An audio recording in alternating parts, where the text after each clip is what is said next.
And just with your, sorry, no, it's bright.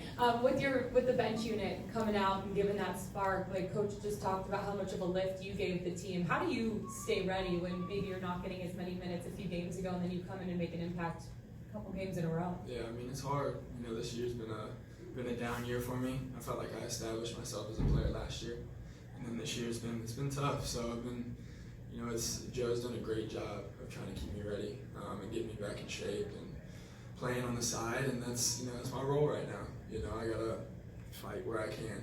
You know, and it's tough, but staying patient and not, getting down because it's tough mentally. It's super tough. So you know, just trying to stay engaged and staying ready on the side. That's the best you can do, because right now, you know, you got to try to be the best you can in your role, and that's my role right now.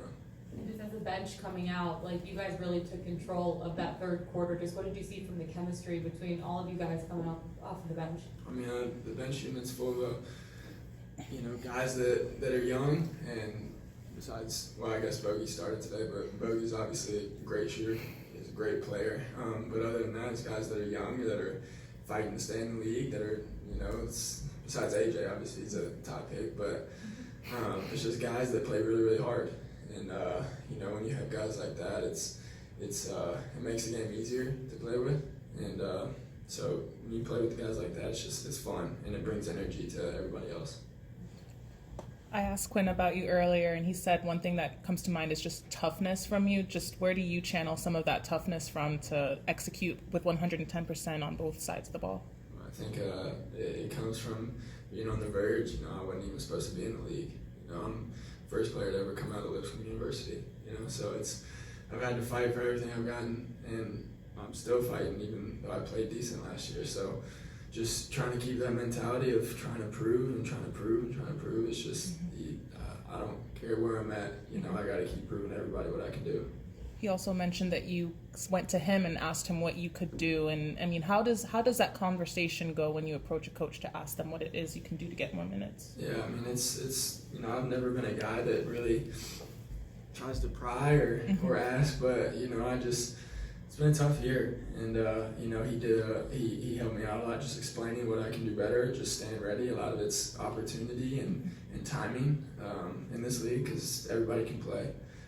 And so when you get your opportunity, you can't just screw around and not execute and not be in right rotations. You have to pay attention all the time. And so he explained that a little bit. I've played against him a lot on other teams, and he's a great coach. I love his system. I love his intensity. He doesn't put up with anything, and that's the kind of guy I respect.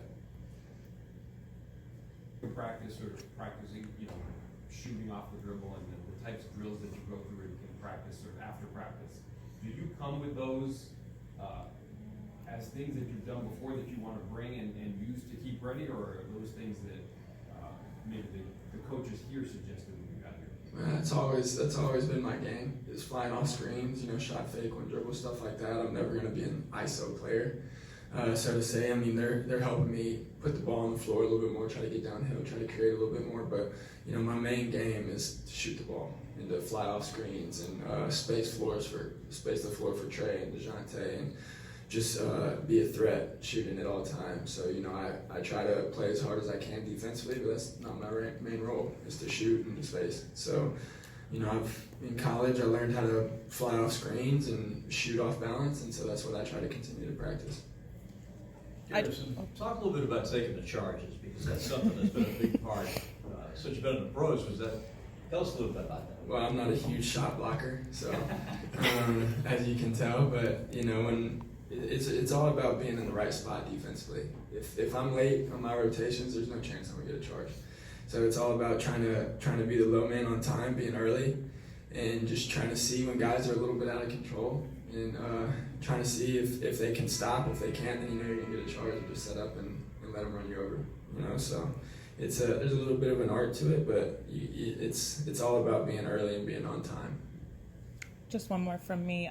I noticed that you react pretty toughly on yourself whenever you maybe not perform the way that you wanted on the defensive end. I'm kind of curious how you find that balance with letting out the reaction and then getting back on the other end to execute as needed. Yeah, I mean, it's hard. I mean, I hate it when I miss shots, but defensively, when I get scored on one-on-one, I take that personally.